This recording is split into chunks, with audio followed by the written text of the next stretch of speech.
Hello students, आज हम discuss करते हैं covalent bond. Lewis Langmuir concept. कौन सा concept? Lewis Langmuir concept. Covalent bond formation की बात करेंगे आज, और इससे रिलेटेड और बातें जैसे फॉर्मल चार्ज क्या होता है उसके बारे में भी डिस्कस करेंगे। Lewis representation of simple molecule and ion, उसकी भी बात करेंगे आज हम। तो फर्स्ट ऑफ ऑल हम बात करते हैं कोवेलेंट बॉन्ड। कोवेलेंट बॉन्ड की फॉर्मेशन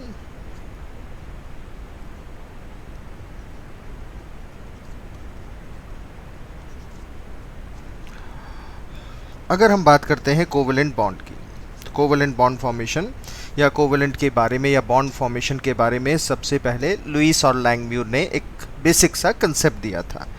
तो हम लिख सकते हैं इसको, ये लुइस और लैंगम्यूर का कंसेप्ट है।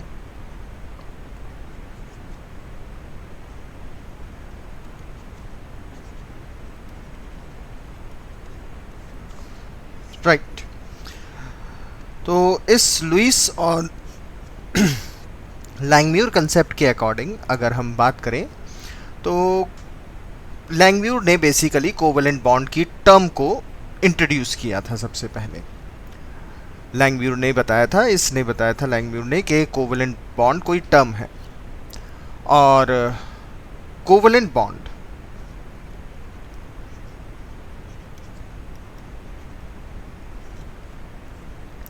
is formed between two atoms, दो एटम्स के बीच में बनता है by mutual sharing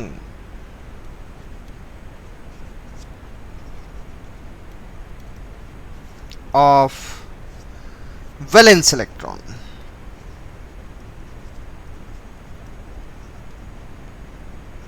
valence electrons की म्यूचुअल शेयरिंग से कोवेलेंट बॉन्ड की फॉर्मेशन होती है, जो भी दो एटम कंबाइन कर रहे हैं।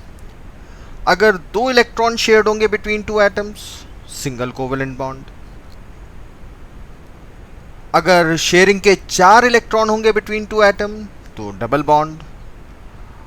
और अगर शेयरिंग के 6 इलेक्ट्रॉन्स होंगे बिटवीन द टू एटम तो ट्रिपल बॉन्ड की फॉर्मेशन होगी। तो हम यहां पर एक पॉइंट लिख सकते हैं कि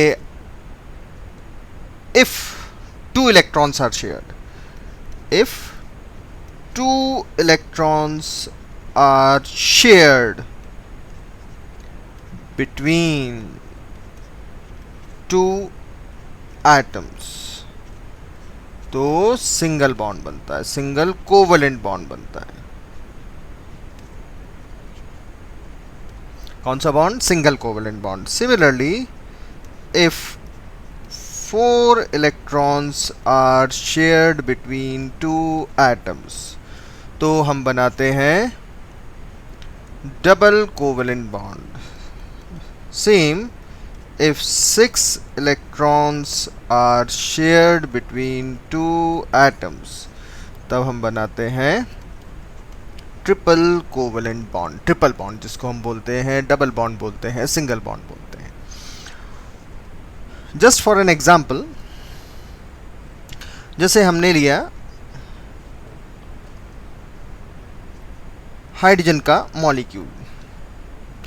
हाइड्रोजन के मॉलिक्यूल के लिए ड्यूप्लेट रूल फॉलो होता है, हीलियम गैस का कॉन्फ़िगरेशन इन्हें अटेन करना होता है। तो अगर हम देखें तो न्यूक्लियस ये रहा और इसके बाहर वैलेंस शेल हो गया, एक ही शेल है वही वैलेंस शेल होगा, उसमें एक इलेक्ट्रॉन है। और ये न्यूक्लियस दूसरे हाइड्रोजन एटम का और उसके पास भी वैलेंस शेल में एक इलेक्ट्रॉन। तो this is hydrogen atom 1, hydrogen atom 2, और इन दो इलेक्ट्रॉन्स का शेयरिंग दिखानी है अब हमने। तो शेयरिंग के लिए हमने यहाँ न्यूक्लियस बनाया और ये वैलेंस शेल बना दिया, ये दूसरे एटम का न्यूक्लियस बनाया और ये शेयरिंग वाला दूसरा इलेक्ट्रॉन बना दिया, शेल बना दिया। अब इन दो के बीच में यहाँ इलेक्ट्रॉन कहीं ये शेयर हो गए, और इसका रिप्रेजेंटेशन कैसे दिया हमने दिया कि हाइड्रोजन और हाइड्रोजन के बीच में एक एक इलेक्ट्रॉन का शेयरिंग हो रही है, यानी टोटल 2 इलेक्ट्रॉन शेयर्ड हो रहे हैं, सिंगल बॉन्ड बना दिया। ये हाइड्रोजन का मॉलिक्यूल है जिसको हम H2 लिख देते हैं। इसमें इतनी बात ध्यान रखनी है कि एक एटम अगर एक इलेक्ट्रॉन का कंट्रीब्यूशन करेगा तो दूसरे एटम को भी उसके साथ बॉन्डिंग करते समय एक इलेक्ट्रॉन को कंट्रीब्यूट करना पड़ेगा। कम या ज़्यादा का कंट्रीब्यूशन इस कंसेप्ट के हिसाब से नहीं है, कि ऐसा नहीं है कि कोई ज़्यादा कंट्रीब्यूट करे कोई कम कंट्रीब्यूट करे। इस कंसेप्ट के अकॉर्डिंग अगर एक एटम 2 इलेक्ट्रॉन देगा तो शेयर करने वाले दूसरे इलेक्ट्रॉन को भी 2 ही देने पड़ेंगे। इक्वल शेयरिंग है, equal, word is equal sharing by the two. एक 100 रुपये डालेगा तो दूसरे को भी 100 रुपये डालने होंगे, 1000 रुपये डालेगा तो दूसरे को भी 1000 रुपये ऐड करने ही होंगे। और ये कोई ज़रूरी नहीं कि होमो एटम के बीच में ही हो जी, हेट्रो एटम के बीच में भी हो सकता है। जैसे हमने यहाँ पर दूसरा एग्जाम्पल ले लें, इस बार हम ले सकते हैं जैसे मीथेन की फॉर्मेशन CH4। अब कार्बन का न्यूक्लियस और उसका वैलेंस शेल में 4 इलेक्ट्रॉन हैं, the 1 electron, 2 electron, 3 electron, 4 electron ये। और हाइड्रोजन एटम के पास एक ही न्यूक्लियस है, सभी के पास एक न्यूक्लियस होता है, लेकिन उसके पास एक शेल और एक इलेक्ट्रॉन। अब इन दो के बीच में शेयरिंग हो गई। ये हाइड्रोजन को रिप्रेजेंट कर रहा है और ये कार्बन को रिप्रेजेंट कर रहा है, अंदर लिख देते हैं ऐसे। अब इस तरीके से हम सभी जगह हाइड्रोजन के एक इलेक्ट्रॉन, हाइड्रोजन के एक इलेक्ट्रॉन, हाइड्रोजन के एक इलेक्ट्रॉन को शेयरिंग दिखाते रहते हैं। तो जैसा हमने अभी कहा था कि एक एटम दूसरे एटम के साथ बॉन्डिंग में जितने इलेक्ट्रॉन कंट्रीब्यूट करेगा दूसरे को भी उतना ही करना पड़ेगा। कार्बन ने एक इलेक्ट्रॉन हाइड्रोजन के साथ दिया तो हाइड्रोजन ने भी एक ही दिया। हाइड्रोजन ने एक इलेक्ट्रॉन कंट्रीब्यूट किया तो कार्बन ने भी सिर्फ अपना एक ही इलेक्ट्रॉन कंट्रीब्यूट किया। इस तरीके से 2 इलेक्ट्रॉन का यहाँ पर शेयरिंग हो गई, तो बॉन्ड सिंगल। तो इस तरीके से हम इसको लिख देते हैं CH4 H H and H like this one। और एग्जाम्पल चलते हैं, जैसे अगर हमें ऑक्सीजन बनाना है O2, तो ऑक्सीजन के लिए हमारे पास ऑक्सीजन के वैलेंस शेल के इलेक्ट्रॉन्स होते हैं 6, और ड्यूप्लेट के लिए दोनों ऑक्सीजन को ऑक्टेट के लिए दोनों एटम्स को 8-8 इलेक्ट्रॉन चाहिए। तो ये अपने 2 इलेक्ट्रॉन का कंट्रीब्यूशन करेगा, ये भी अपने 2 इलेक्ट्रॉन का कंट्रीब्यूशन करेगा, यानी शेयर्ड इलेक्ट्रॉन हो गए 4, और 4 शेयर्ड इलेक्ट्रॉन हो गए ये वाले। अब जो शेयर्ड इलेक्ट्रॉन्स हैं वो ये दोनों में गिने जाएंगे। इसके पास हो गया 1 electron, 2 electron, 3 electron, 4 electron, 5 electron, 6 electron, और ये 2 इलेक्ट्रॉन भी काउंटेबल होंगे, यानी इसके पास हो गए 8 इलेक्ट्रॉन। सेम इसके पास 1 2 3 4, दैट इज 1 2 3 4 5 6, और ये 2 इलेक्ट्रॉन भी काउंट हो गए 7 8। अब क्योंकि 4 इलेक्ट्रॉन बीच में है तो हम इसको रिप्रेजेंट करते हैं डबल बॉन्ड से, that is O double bond O। ये इलेक्ट्रॉन अलग कलर से रिप्रेजेंट कर देते हैं, 1 2 3 4, 4 इलेक्ट्रॉन शेयरिंग के हो गए, और बाकी electron as a lone pair दिखा दिए, तो डबल बॉन्ड बन गया। ट्रिपल बॉन्ड हो सकता है। ट्रिपल बॉन्ड को हम नाइट्रोजन के एग्जाम्पल के साथ दिखा सकते हैं। नाइट्रोजन के वैलेंस शेल में इलेक्ट्रॉन होते हैं 1 2 3 4 5, 5 electron. Second nitrogen is also doing the same, 1 2 3 4 5, 5 electron इसके पास है वैलेंस शेल में और 5 इलेक्ट्रॉन इसके पास है। दोनों को ऑक्टेट पूरा करने के लिए 3-3 इलेक्ट्रॉन चाहिए, तो 3 इलेक्ट्रॉन की शेयरिंग हो सकती है। 3 इलेक्ट्रॉन्स कैन बी शेयर्ड, तो 1 2 3 4 5 एंड 1 2 3 4 5, और ये 3 इलेक्ट्रॉन शेयरिंग में चले गए ये, और जो शेयर्ड इलेक्ट्रॉन हैं वो दोनों जगह काउंट होंगे। तो अब इसका रिप्रेजेंटेशन हो गया हमारे पास N ट्रिपल बॉन्ड N। इस तरीके से रिप्रेजेंटेशन बनाया जा सकता है, लिखा जा सकता है, कर सकते हैं।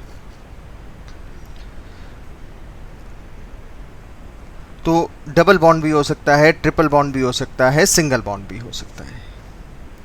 अब हम और इम्पॉर्टेंट पॉइंट पर आते हैं, वो है Lewis representation of simple molecules and ions. तो अब हम बात करेंगे अकॉर्डिंग टू लुईस। लुईस ने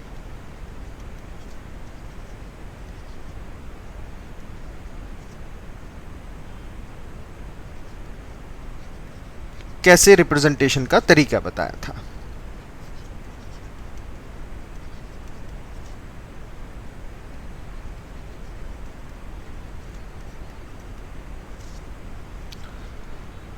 Lewis representation of simple molecule and ion. देखो बेटा, देखो कैसे हम रिप्रेजेंटेशन देते हैं। उसके लिए कुछ स्टेप्स फॉलो करने होते हैं। स्टेप 1, स्टेप 2, स्टेप 3, स्टेप 4, 5, 6, इस तरीके से। लेकिन जो मेन स्टेप है स्टेप 1, उसमें हम सबसे पहले ए निकालते हैं। ए क्या है? Total number of valence shell electrons of all the atoms। Valence shell के इलेक्ट्रॉन्स सभी कंबाइनिंग एटम्स में कितने कितने हैं। स्टेप 2, फिर हम n निकालते हैं। अब what is n? Total electrons corresponding to complete octet or duplet in valence shell of all participating atoms। मतलब कि कितने electron total overall valence shell में चाहिए हर एटम को, जिससे कि वो अपना ऑक्टेट या ड्यूप्लेट पूरा कर सके, उसको n से रिप्रेजेंट करते हैं। एग्जाम्पल से बहुत अच्छे से क्लियर होगा। तो total number of electrons corresponding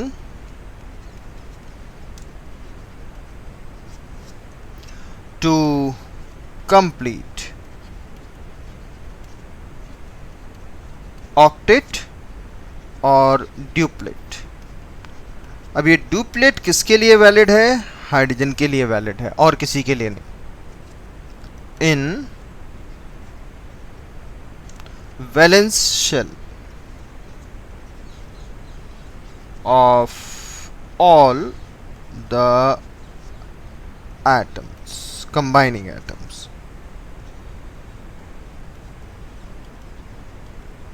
जितने भी कंबाइनिंग एटम्स हैं। स्टेप 3, S फाइंड करना है हमें।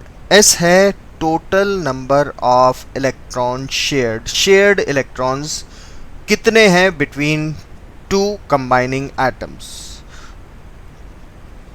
Total number of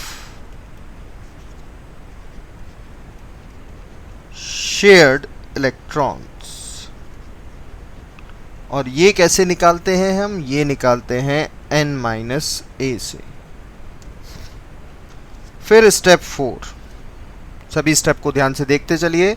her step को यूज करते हुए हम लुईस के अकॉर्डिंग फॉर्मूला रिप्रेजेंटेशन देंगे।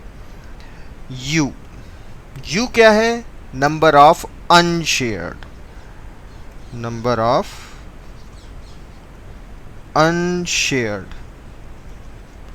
Electrons, and that is equal to a-s। तो ये 4 स्टेप सबसे ज़्यादा इम्पॉर्टेंट है। फिर 5th स्टेप में जब भी हम लुईस के अकॉर्डिंग स्ट्रक्चर बनाते हैं सिंपल मॉलिक्यूल या आयन का, तो सबसे पहले हमें शेयर्ड पेयर ऑफ इलेक्ट्रॉन्स लिखने होते हैं s। उसके बाद हम अनशेयर्ड इलेक्ट्रॉन्स को लिखेंगे, इस तरीके से लिखेंगे हर एटम के सराउंडिंग में कि जिससे उन एटम्स का ऑक्टेट पूरा हो जाए। तो 5th स्टेप में आप लिख सकते हैं कि फर्स्ट प्लेस S यानी shared electrons between two atoms, and then U। किस तरीके से? ऐसे कि ऑक्टेट हर एटम का कंप्लीट हो जाए। U को रिप्लेस करना है so that octet of each atom should complete, हर एटम का ऑक्टेट पूरा हो जाए। इस तरीके से हमें उनको प्लेस करना है, राइट। अब हम एक एक करके एग्जाम्पल लेते चलते हैं, आप ध्यान से देखिए, और फिर हम इसको नेक्स्ट पेज पर रिप्रेजेंट करेंगे। तो हम अभी यहाँ पर बता सकते हैं कि हमें लिखना है जैसे कार्बन मोनोऑक्साइड कैसे लिखेंगे, और इसको इसलिए भी ध्यान से पढ़ना ज़रूरी है क्योंकि अब हम फॉर्मल चार्ज भी इसी से निकालेंगे बच्चों। तो कार्बन मोनोऑक्साइड का अगर आपको लुईस डॉट स्ट्रक्चर लिखने के लिए आए तो हम कैसे लिखेंगे, तो अभी आप स्टेप 1 2 3 4 यानी ANSU पर फोकस करते हैं। यहाँ हम ब्रीफ कर देते थोड़ा। A total valence shell electrons, next N total electrons required to complete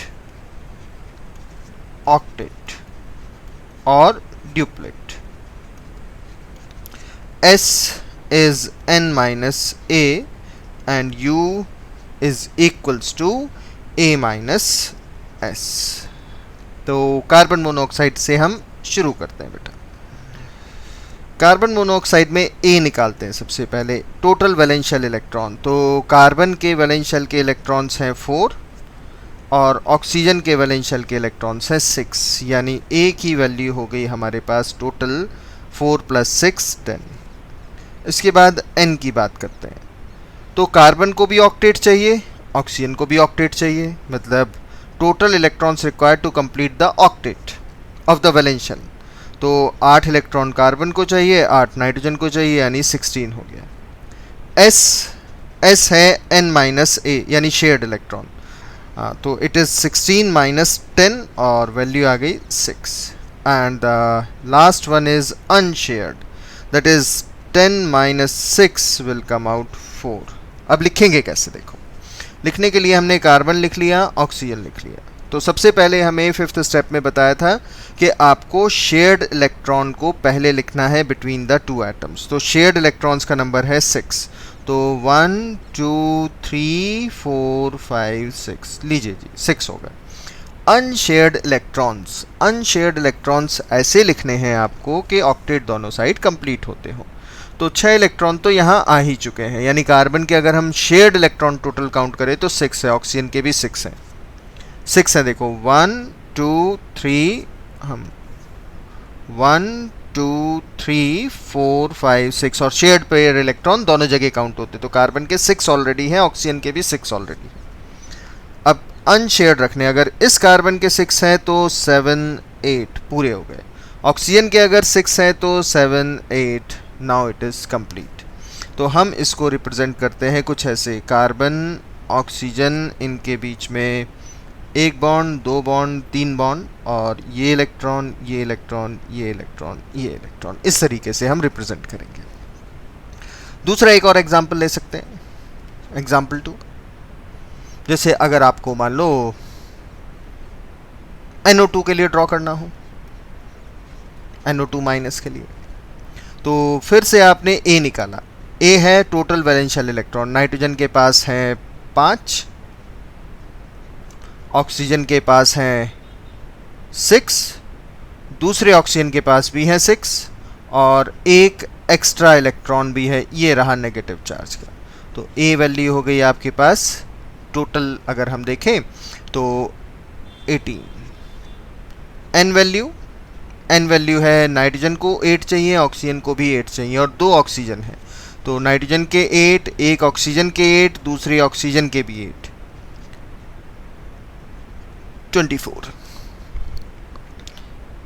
S देखें तो S बताता है N माइनस A यानी 24 minus 18 will come out 6।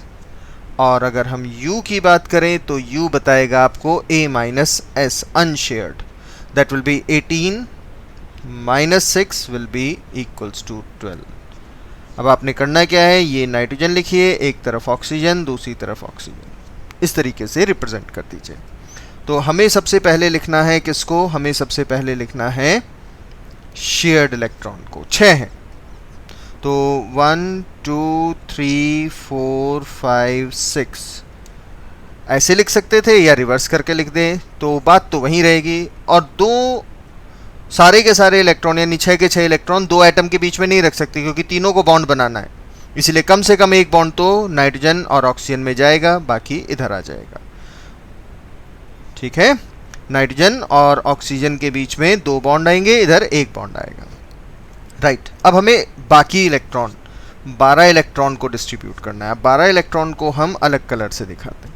Nitrogen के पास अगर हम देखें तो ये इलेक्ट्रॉन है, ये इलेक्ट्रॉन है और ये इलेक्ट्रॉन है।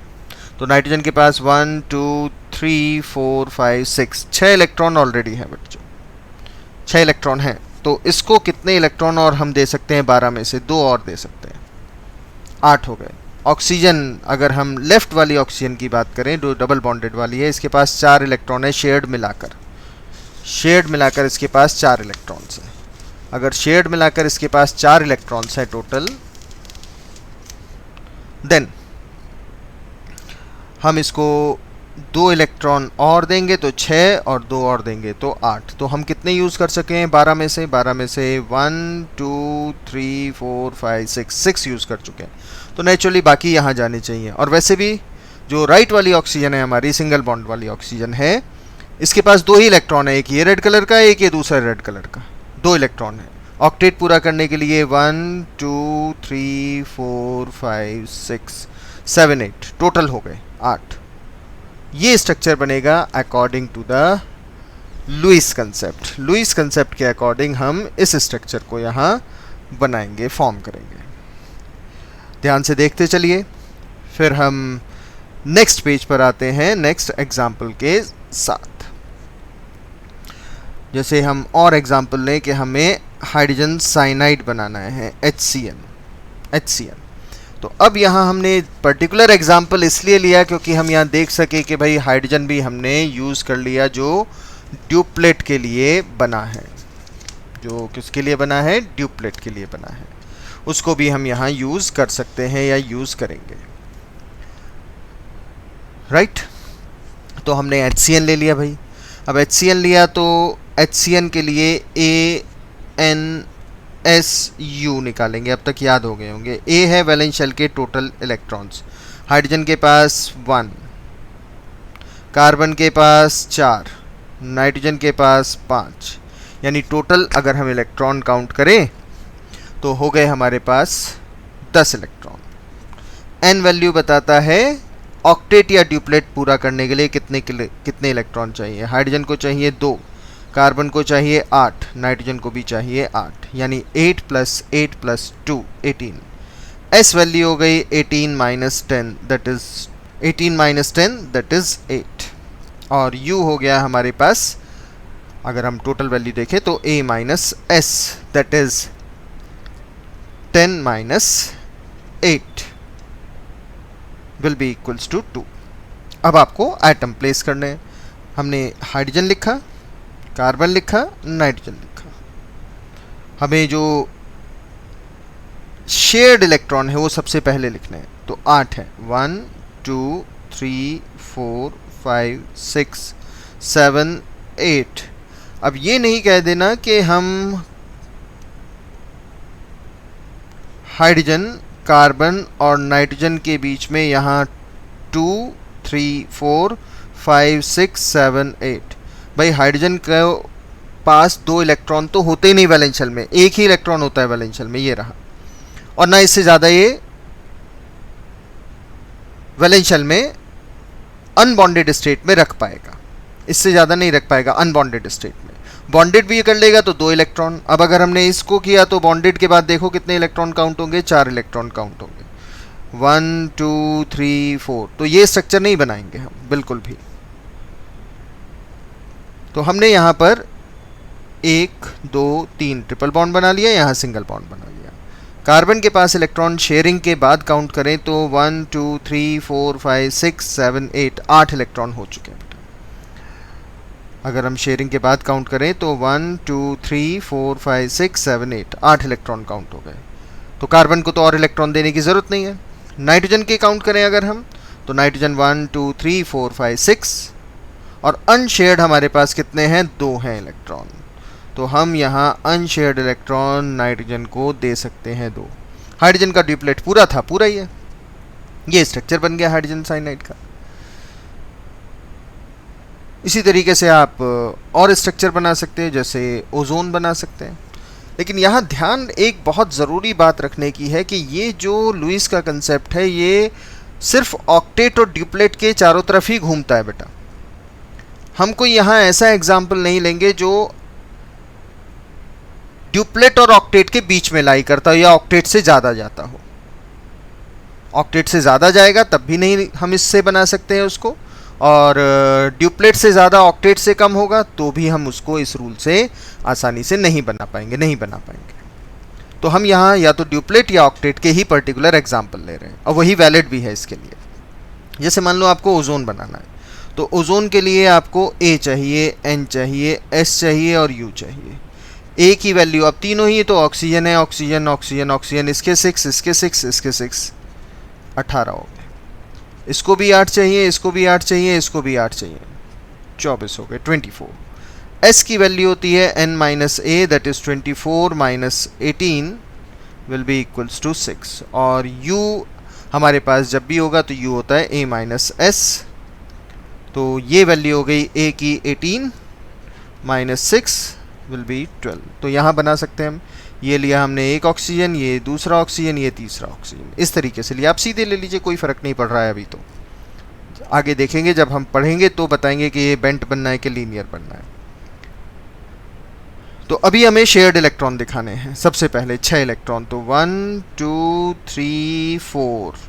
अब इससे ज़्यादा तो नहीं दिखा सकते क्योंकि 5 6 दिखाएंगे तो इन दो ऑक्सीजन के बीच में बॉन्ड नहीं बना सकते, इन दो ऑक्सीजन के बीच में हम बॉन्ड की फॉर्मेशन नहीं कर सकते। तो हमें ज़्यादा से ज़्यादा 2 ऑक्सीजन के बीच में 4 इलेक्ट्रॉन, और उसके बाद ये 2 इलेक्ट्रॉन, राइट। तो भाई ये तो इलेक्ट्रॉन पूरे हो गए शेयरिंग वाले, 1 2, और ये single bond and double bond सब आ गए हमारे पास। अब हम लेफ़्ट वाली ऑक्सीजन से शुरू करते हैं। यहाँ से ऑक्सीजन 1 लिख देते हैं, इसको ऑक्सीजन 2 लिख देते हैं, इसको ऑक्सीजन 3 लिख देते हैं। इलेक्ट्रॉन्स पूरे करने हैं हमने। तो ऑक्सीजन 1 के पास है 1 2 3 4, 4 इलेक्ट्रॉन, और हमारे पास अनशेयर्ड 12 हैं। 4 यहाँ हो गए, 5 6 7 8, काम ख़त्म इसका। ऑक्सीजन जो 2 नंबर का है, इसके देखें तो 1 2 3 4 5 6, 6 हैं, 7 8, ये हो गए। और ऑक्सीजन नंबर 3 देखें तो हमारे पास सिर्फ 2 इलेक्ट्रॉन है, इसे 6 और चाहिए। अब ये देखिए कि 6 अवेलेबल भी हैं या नहीं, बिल्कुल है अवेलेबल। हम रेड डॉट से दिखा चुके हैं कि हम 1 2 3 4 5 6 6 इलेक्ट्रॉन दे चुके हैं। 6 बचते हैं, 1 2 3 4 5 6, पूरे हो गए। ये हमारे पास किसका स्ट्रक्चर बन गया, ओजोन का लुईस स्ट्रक्चर बन गया। तो इस तरीके से हम लुईस स्ट्रक्चर और अलग अलग कंपाउंड के भी बना सकते हैं। और भी अब हम अलग एग्जाम्पल डिस्कस करेंगे, लेकिन अब हम इससे आगे चलते हैं और बात करेंगे हम किसकी, फॉर्मल चार्ज की। तो we turn to the next page, और अब हम बात करते हैं फॉर्मल चार्ज। किसको हम फॉर्मल चार्ज कहते हैं?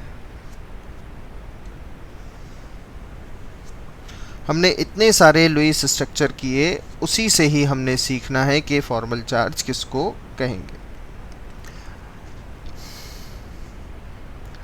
पहली बात तो फॉर्मल चार्ज क्या है। फॉर्मल चार्ज हम ऐसे डिफाइन कर सकते हैं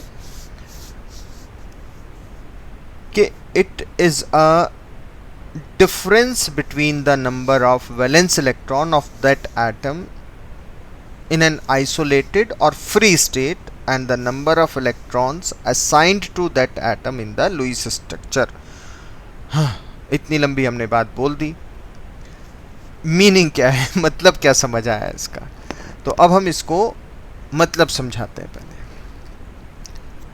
तो इसके लिए हम फिर से एक बार ओजोन के स्ट्रक्चर को लुईस में पहुंचाएंगे। देखिए अब हम बार बार ANSU तो नहीं कर रहे यहाँ, लेकिन मुझे याद है, आपको भी धीरे धीरे याद हो जाएगा, आप भी समझ सकते हैं, देख सकते हैं कि ये स्ट्रक्चर कैसे बना था। ये स्ट्रक्चर कुछ इस टाइप से था, राइट। और जो हमने इलेक्ट्रॉन असाइन किए थे वो ऐसे कुछ थे। इस तरीके से हमने अभी स्ट्रक्चर बनाया है ANSU के हेल्प से। अब यहाँ से हम समझते हैं कि what is the formal charge. Formal charge है क्या? Oxygen number 1, oxygen number 2, oxygen number 3। देखो बेटा, ऑक्सीजन नंबर 3 से शुरू करते हैं। ऑक्सीजन नंबर 3 में ओजोन नहीं है, ऑक्सीजन नंबर 3 में लुईस स्ट्रक्चर के हिसाब से हमने इसकी वैलेंस शेल में कितने इलेक्ट्रॉन लिख दिए हैं। वैलेंस शेल में हमने कितने इलेक्ट्रॉन लिखे हैं, तो देखिए एक कलर ये लेते हैं, हाँ, 1 2 3 4 5 6 7 इलेक्ट्रॉन लिखे हैं लुईस के हिसाब से। लेकिन अगर हम ऑक्सीजन एटम को एलिमेंटल स्टेट में देखें तो उसके वैलेंस शेल में सिर्फ कितने इलेक्ट्रॉन होते हैं? उसके वैलेंस शेल में इलेक्ट्रॉन होते हैं 6, लेकिन हमने असाइन कर दिए कितने? 7। तो ये जो डिफरेंस है, एलिमेंटल में 6 असाइन किए 7, ये डिफरेंस, ये -1 को हम कहते हैं फॉर्मल चार्ज। इसको हम फॉर्मल चार्ज कहेंगे। ऑक्सीजन नंबर 2 पर आते हैं। ये लुईस स्ट्रक्चर में देखो, इसको कितने इलेक्ट्रॉन हम असाइन कर चुके हैं। इसको हमने दिया 1 2 3 4 5। इसके वैलेंस शेल में कितने इलेक्ट्रॉन असाइन किए हमने? 5, लेकिन होते कितने हैं? 6। तो फॉर्मल चार्ज का मतलब हो गया 6 - 5। 6 होते हैं, असाइन 5 हुए, तो ये हो गया +1। इसको कहते हैं फॉर्मल चार्ज। अब मैं फिर डिफाइन करूंगा, आपको डेफिनेशन दूंगा। ऑक्सीजन नंबर 1, इंटरेस्टिंगली देखिए जरा यहाँ, ऑक्सीजन नंबर 1 में 1 2 3 4 5 6 6 इलेक्ट्रॉन हैं, हमने लुईस के हिसाब से असाइन किए 1 2 3 4 5 6, और होते भी उसके पास सही इलेक्ट्रॉन है वैलेंस शेल में। तो अब हमारा आंसर होगा 6 - 6 = 0। अब मैं फिर बताता हूं, देखो, difference between the number of valence electron, difference between the number of valence electron of that atom in isolated state. तो आइसोलेटेड स्टेट में है 6 इलेक्ट्रॉन, ये आइसोलेटेड इलेक्ट्रॉन, और फ्री स्टेट भी कह सकते हैं।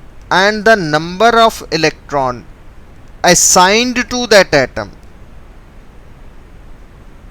Number of electron assigned to that atom in the Lewis structure. तो लुईस स्ट्रक्चर में कितने इलेक्ट्रॉन असाइन किए हमने?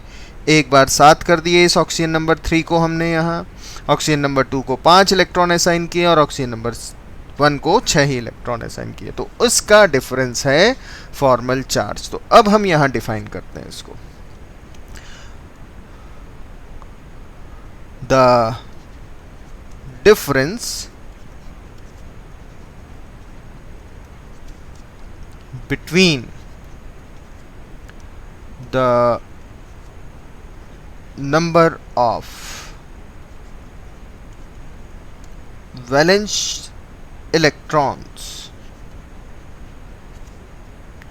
of that atom in an isolated or free state, isolated or free state, and the number of electrons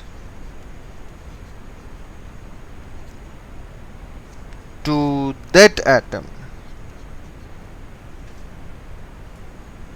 and the number of electrons assigned to that atom in the Lewis structure उसको हम formal charge कहते हैं। अब ये जो formal charge है, जो भी हमने अभी ये यहाँ देखा छोटा मोटा, ये फॉर्मल चार्ज कोई रियल चार्ज को इंडिकेट नहीं कर रहा है। हम कहीं पर भी नेगेटिव या पॉजिटिव नहीं लगा रहे, जैसे यहाँ पॉजिटिव था या यहाँ नेगेटिव था, हम रियल चार्ज को इंडिकेट नहीं करता है, या real charge separation with in the molecule को हेल्प नहीं करता है, बताता नहीं है। ये तो सिर्फ इलेक्ट्रॉन को ट्रैक कर रहा है, वैलेंस शेल के इलेक्ट्रॉन्स को ट्रैक करता है कि कहाँ कितने इलेक्ट्रॉन दिए हमने लुईस स्ट्रक्चर के अकॉर्डिंग। तो formal charge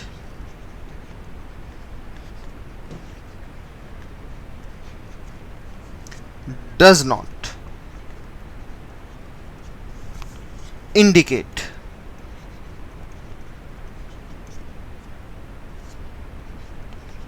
real charge separation.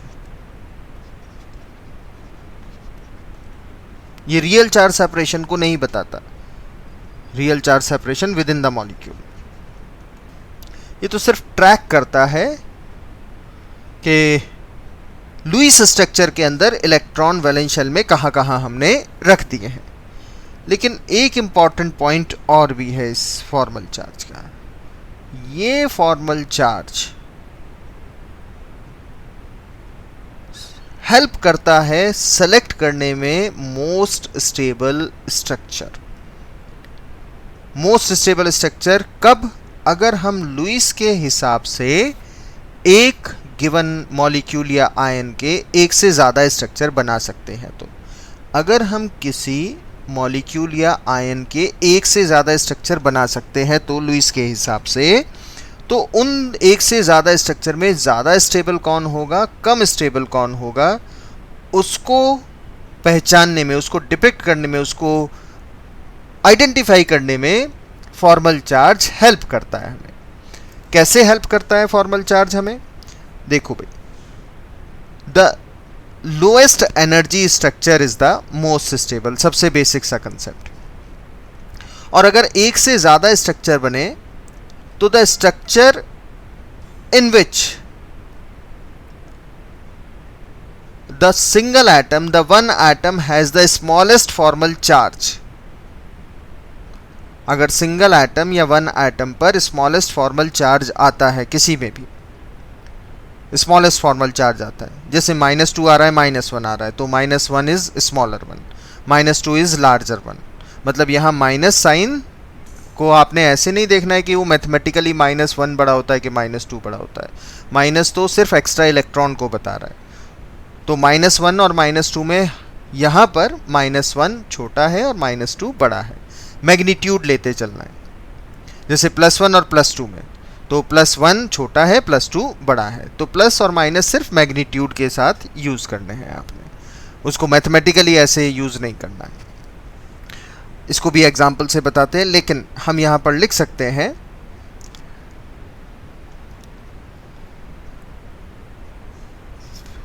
The stability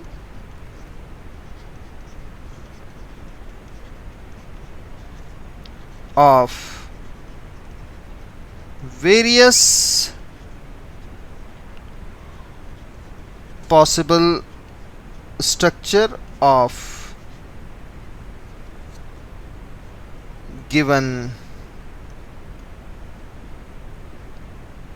compound can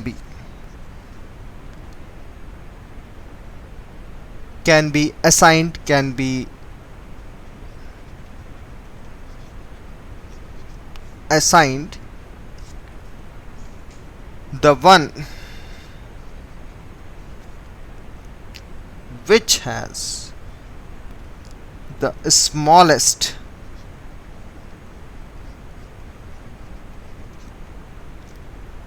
formal charges on the atom.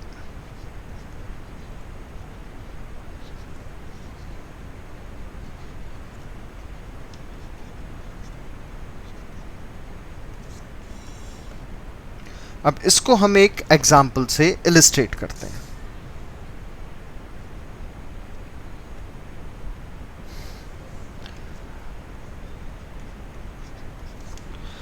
Example है जैसे हमारे पास N3 negative ion, N3 negative ion, right. तो इसका हम स्ट्रक्चर बनाते हैं, फिर देखेंगे कि फॉर्मल चार्ज की हेल्प से कौन सा स्टेबल स्ट्रक्चर है कम या कौन सा स्टेबल स्ट्रक्चर ज़्यादा है। तो हमारे पास कैलकुलेशन के लिए आ गया फिर से ANSU। ए की वैल्यू है नाइट्रोजन के 5 इलेक्ट्रॉन प्लस दूसरा नाइट्रोजन 5 इलेक्ट्रॉन प्लस तीसरा नाइट्रोजन 5 इलेक्ट्रॉन प्लस एक एक्स्ट्रा इलेक्ट्रॉन जो नेगेटिव चार्ज है 16। Every nitrogen require octet to complete 24. S is N minus A, that is 24 minus 16. 24 minus 16. 8. And U is A minus S, that is 16 minus 8 will be 8. ये तो हमारे पास basic सी calculation हुई। अब हम structure में nitrogen फिर nitrogen फिर nitrogen ये लिख सकते हैं। अब हमारे पास सबसे पहले है शेयर्ड इलेक्ट्रॉन 8 है, तो शेयर्ड को हम 1 2 3 4 5 6 7 8 ये पूरा हो गया। अनशेयर्ड भी 8 है, तो हम अगर इलेक्ट्रॉन्स को काउंट करें नाइट्रोजन और नाइट्रोजन के बीच में ये इस तरीके से 1 2 3 ये ऐसे। तो अब हमारे पास फर्स्ट नाइट्रोजन के पास टोटल 4 इलेक्ट्रॉन है शेयरिंग को मिलाकर, 4 है 5 6 7 8 लो जी ऑक्टेट पूरा, लेकिन इसमें से 4 इलेक्ट्रॉन खींच लिए हमने। सेंट्रल नाइट्रोजन पर आइए, इसका ऑक्टेट पूरा है 1 2 3 4 5 6 7 8, इसे और इलेक्ट्रॉन नहीं चाहिए। टर्मिनल वाला राइट हैंड साइड वाला, इसके पास भी 4 इलेक्ट्रॉन है, इसे भी और 4 चाहिए, 8 पूरे हो गए। This is the one possible structure. दूसरा possible structure N N and N। अब नाइट्रोजन और नाइट्रोजन के बीच में हम इलेक्ट्रॉन को थोड़ा अलग तरीके से भी शेयर कर सकते हैं, 1 2 3 4 5 6 7 8, दिस इज ऑल्सो पॉसिबल। और अब अगर हम यहाँ पर, तो it is like this one bond, second bond, third bond and the fourth bond. अब दो नाइट्रोजन के बीच में अगर हम देखें तो टर्मिनल नाइट्रोजन लेते हैं, टर्मिनल लेफ्ट वाला टर्मिनल, यानी जो ट्रिपली बॉन्डेड टर्मिनल है। इसके पास टोटल 6 इलेक्ट्रॉन है, 3 अपने 3 बॉन्डिंग के बाद 6 हैं, 8 में से 2 और चाहिए इसे, तो ठीक है 2 और असाइन करा देते हैं इसको, 1 2 ऑक्टेट पूरा। सेंट्रल नाइट्रोजन पर आइए, इसका ऑक्टेट पूरा है 1 2 3 4 5 6 7 8, इसको ज़रूरत नहीं है इलेक्ट्रॉन की। टर्मिनल पर right hand side single bonded वाले पर आइए, तो 2 इलेक्ट्रॉन है इसके पास, एक अपना और एक ये ब्लू कलर से दूसरे वाला, तो ये 2 हो गए इसके पास। अब इसे 8 में से 2 हम खर्च कर चुके हैं इधर एक्सट्रीम लेफ्ट में, तो बचे हमारे पास 1 2 3 4 5 6। तो this is the second possible structure. अब इन फर्स्ट और सेकंड पॉसिबल स्ट्रक्चर में से ज़्यादा स्टेबल स्ट्रक्चर कौन सा है, उसके लिए हमें formal charge on each nitrogen निकालना पड़ेगा, तब जाकर हम बता पाएंगे कि स्टेबल स्ट्रक्चर फर्स्ट है या स्टेबल स्ट्रक्चर सेकंड है। तो अब हम बात करते हैं कैलकुलेशन ऑफ फॉर्मल चार्ज।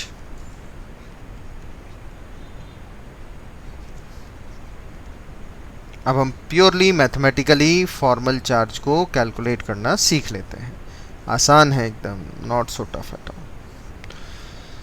क्या है फॉर्मल चार्ज, ये हम आपको ऑलरेडी सिखा चुके हैं, बता चुके हैं, आप लोग जान चुके हैं। Formal charge is equals to V minus L minus 1/2 S। ये एक फॉर्मूला होता है कैलकुलेशन का। ये बेसिक फॉर्मूला वही है जो हमने अभी आपको थियोरेटिकली बताया था, बिल्कुल वैसा जैसे VLCC जैसा फॉर्मूला है, V, L और S। ठीक है, अब ये V क्या है, L क्या है और S क्या है, पहले तो ये देखते हैं। तो V बताता है आपको number of valence electron in the free state, जैसा अभी हम डिस्कस करके आए थे ऑक्सीजन ओजोन वाला केस। तो number of valence electrons in free state. Okay जी। L क्या है? L है number of unshared electrons, number of unshared electrons. और S अपने आप ही बता रहा है नंबर ऑफ शेयर्ड इलेक्ट्रॉन्स। ये है सिंपल। अब हम स्ट्रक्चर 1 को लेकर फॉर्मल चार्ज नाइट्रोजन पर निकालते हैं, नाइट्रोजन नंबर 1 पर, नाइट्रोजन नंबर 2 पर, नाइट्रोजन नंबर 3 पर, फर्स्ट स्ट्रक्चर के अकॉर्डिंग। तो फर्स्ट स्ट्रक्चर के अकॉर्डिंग नाइट्रोजन 1 पर निकालते हैं। देखिए, तो नाइट्रोजन 1 के हिसाब से अगर हम चलें तो वैलेंस शेल के इलेक्ट्रॉन नाइट्रोजन 1 पर 5 हैं। Number of valence electron in the free state 5 होते हैं नाइट्रोजन के, माइनस फर्स्ट इसी पर ध्यान दीजिए बेटा, इस पर number of unshared electron, unshared electron है 1 2 3 4, 4 हो गया जी, minus 1/2 shared electrons, it is 1 2 3 4, shared electrons हैं 4। तो 5 - 4 -2, आंसर होगा हमारे पास -1। तो फॉर्मल चार्ज इज -1। अब हम नाइट्रोजन नंबर 2 पर आते हैं। फर्स्ट स्ट्रक्चर ही चल रहा है 2। हर बार चीज़ें रिपीट होती रहेंगी तो आपको क्लियर होता रहेगा। वैलेंस शेल के इलेक्ट्रॉन तो 5 ही रहेंगे एलिमेंटल स्टेट में। L बताता है नंबर ऑफ अनशेयर्ड इलेक्ट्रॉन, इसमें अनशेयर्ड कुछ नहीं है, सब शेयर्ड है, देख ही नहीं रहे हम कोई लोन पेयर रखा हुआ, तो ये हो गया 0 माइनस 1/2, 1/2।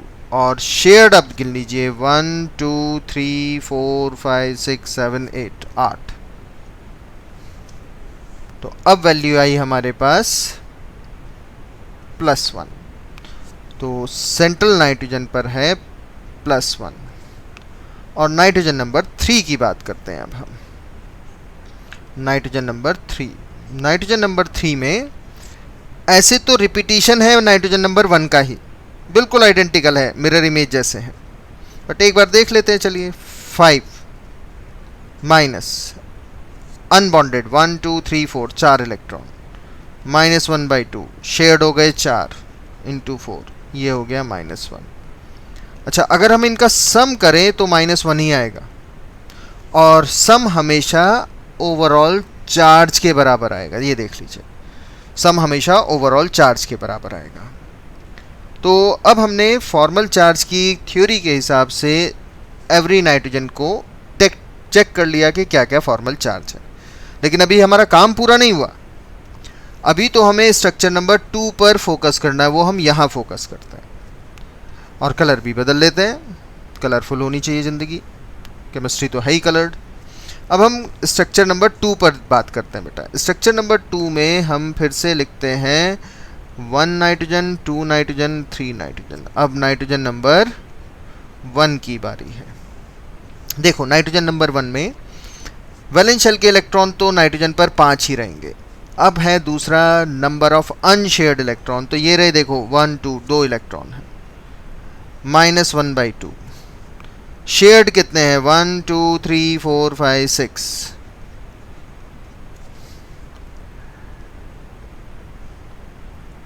कितनी वैल्यू आई 0। नाइट्रोजन नंबर 2 मतलब यहां फॉर्मल चार्ज कुछ नहीं है, 0 है। मतलब ना तो लुईस स्ट्रक्चर में हमने उसको इलेक्ट्रॉन ज़्यादा असाइन किए हैं और ना ही कम असाइन किए हैं। Nitrogen number 2 5 minus unshared electron कुछ नहीं है, 0 -1/2 कितने इलेक्ट्रॉन हो गए 1 2 3 4 5 6 7 8 वैल्यू कितनी हो गई +1। नाइट्रोजन नंबर 3 ये लीजिए। तो नाइट्रोजन नंबर 3 में अगर हम चलते हैं, यहाँ हम एक लाइन ड्रॉ कर लेते हैं जिससे कि हम क्लियरली डिस्टिंग्विश कर सकें।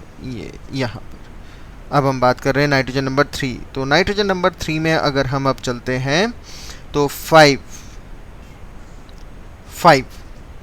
माइनस अनशेयर्ड इलेक्ट्रॉन स्ट्रक्चर 2 की बात कर रहे हैं 1 2 3 4 5 6 -1/2 into 2. Now the value comes out to be -2। तो इस स्ट्रक्चर में ये 0 है, ये +1 है, ये -2 है। सम अप करके देखिए इस चार्ज को पूरा, तो -1 आएगा। जैसा अभी बताया था कि sum of formal charge should be equal to the overall charge. अब हमारे पास दो स्ट्रक्चर हो गए, स्ट्रक्चर 1 स्ट्रक्चर 2। ज़्यादा स्टेबल कौन सा है? तो जैसा अभी हमने आपसे डिस्कस किया था कि उस स्ट्रक्चर को हम ज़्यादा स्टेबल कहेंगे जिसमें formal charge on the individual atom minimum आना चाहिए, मिनिमम होना चाहिए, मैक्सिमम नहीं होना चाहिए। कहीं कि जिसमें ज़्यादा से ज़्यादा चार्ज होगा वो कम स्टेबल होगा। तो यहाँ अगर हम ध्यान से देखें तो -2 चार्ज आ रहा है, जो ज़्यादा से ज़्यादा -2 है। -2 इन सभी फॉर्मल चार्ज में सबसे ज़्यादा है। तो स्टेबिलिटी में हमारे पास फर्स्ट की स्टेबिलिटी सेकंड से ज़्यादा हो जाती है या हो जाएगी। इस तरीके से हम स्टेबिलिटी को असाइन कर सकते हैं for the various possible structures. अलग अलग पॉसिबल स्ट्रक्चर्स को हम फाइंड आउट कर सकते हैं।